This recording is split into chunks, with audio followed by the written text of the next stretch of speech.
नमस्कार, मैं doctor Anjali Jaipal, associate professor SD government college Beawar. E content में आज का हमारा टॉपिक है प्राकल्पना के प्रकार, टाइप्स ऑफ हाइपोथेसिस। सभी विद्वानों की तरह समाजशास्त्र में भी अनेक प्राकल्पनाएं हैं तथा उनके वर्गीकरण के भी अनेक तरीके हैं।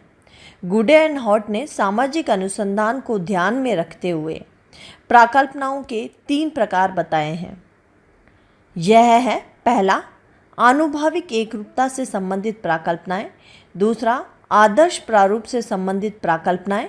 तीसरी है विश्लेषणात्मक चरों से संबंधित प्राकल्पनाएं। सबसे पहला है आनुभाविक एकरूपताओं से संबंधित प्राकल्पनाएं।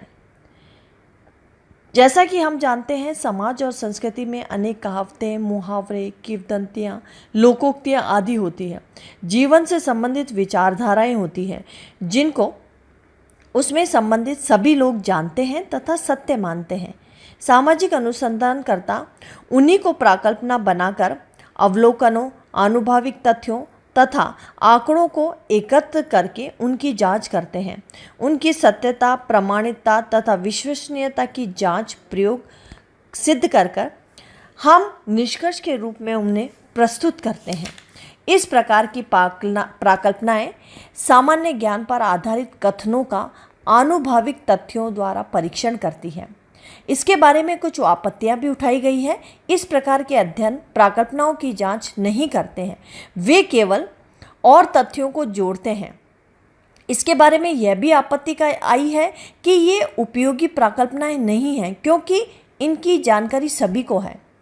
परंतु गुडे एंड हॉट का कहना है कि ये आपत्तियां ठीक नहीं है, क्योंकि जो कुछ सब लोग जानते हैं उसको आनुभाविक तथ्यों द्वारा परीक्षण करके स्पष्ट, सुनिश्चित और क्रमबद्ध रूप से प्रस्तुत किया जाता है।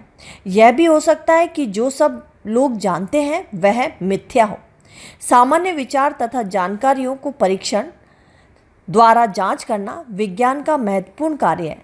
समाजशास्त्र में ऐसे विचारों तथा सूचनाओं के वैज्ञानिक अध्ययन का कार्य अधिक महत्वपूर्ण और आवश्यक इसलिए है क्योंकि यह सामाजिक व्यवस्था और संगठन से संबंधित भी है। दूसरा है आदर्श प्रारूप संबंधित प्राकल्पनाएं। कुछ प्राकल्पनाएं जटिल आदर्श प्रारूपों से संबंधित होती हैं। इन प्राकल्पनाओं का उद्देश्य आनुभाविक समरूपताओं के बीच तार्किक आधार पर निकाले गए संबंधों का परीक्षण करना है। इन प्राकल्पनाओं का उद्देश्य तथा कार्य उपकरणों तथा समस्याओं का निर्माण करना है। इसमें आगे जटिल क्षेत्रों में अनुसंधान करने में सहायता मिलती है। गुडे एंड हॉट ने लिखा है, वास्तव में अधिक जटिल अनुसंधान के क्षेत्रों में पुनः अनुसंधान करने के लिए उपकरणों और समस्या का निर्माण करना इस प्रकार की प्राकल्पना का महत्वपूर्ण कार्य है। आदर्श प्रारूप से संबंधित प्राकल्पनाओं की जांच तथ्य एकत्रित करके की जाती है। पहले तथ्य एकत्रित किए जाते हैं, उन्हें तर्कपूर्ण ढंग से क्रमबद्ध किया जाता है और उसके बाद निष्कर्ष निकाले जाते हैं। तीसरा है विश्लेषणात्मक चरों से संबंधित प्राकल्पनाएं। यह प्राकल्पना चरों के तार्किक विश्लेषण के अतिरिक्त विभिन्न चरों के परस्पर क्या गुण है, क्या संबंध है का भी विशेष विश्लेषण करती है। विभिन्न चर एक दूसरे को प्रभावित करते हैं तथा उनसे प्रभावित होते हैं। इन प्रभावों का तार्किक आधार ढूंढना इन प्राकल्पनाओं का उद्देश्य होता है।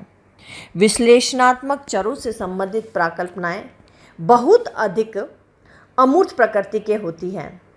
एक चर का अन्य चरों पर क्या प्रभाव पड़ता है तथा चरों का परस्पर क्या क्या कार्य कारण प्रभाव है, इसका गहनता से अध्ययन करा जाता है। प्रयोगात्मक अनुसंधान में इन प्राकल्पनाओं का विशेष रूप से प्रयोग किया जाता है। समाज में अनेक ऐसी प्राकल्पनाएं हैं जिनका किसी एक विषय के रूप में परीक्षण करना संभव नहीं होता है तथा अंतर विषयक पद्धति का प्रयोग किया जाता है, जैसे ग्रामीण विकास कार्यक्रम, जाति व्यवस्था, नेतृत्व, निर्धनता आदि। कुछ ऐसी समस्याएं हैं जिसका अध्ययन अनेक चरों से संबंधित होता है। ऐसे क्षेत्रों में विश्लेषणात्मक चरों से संबंधित प्राकल्पनाओं के निर्माण और परीक्षण की उपयोगिता होती है। इस प्रकार से हमने देखा आज के ई कंटेंट में प्राकल्पनाओं के प्रकार, जो कि 3 प्रकार थे। पहला है आनुभविक एकता से संबंधित प्राकल्पनाएं, दूसरा है आदर्श प्रारूप से संबंधित प्राकल्पनाएं और तीसरा है विश्लेषणात्मक चरों से संबंधित प्राकल्पनाएं।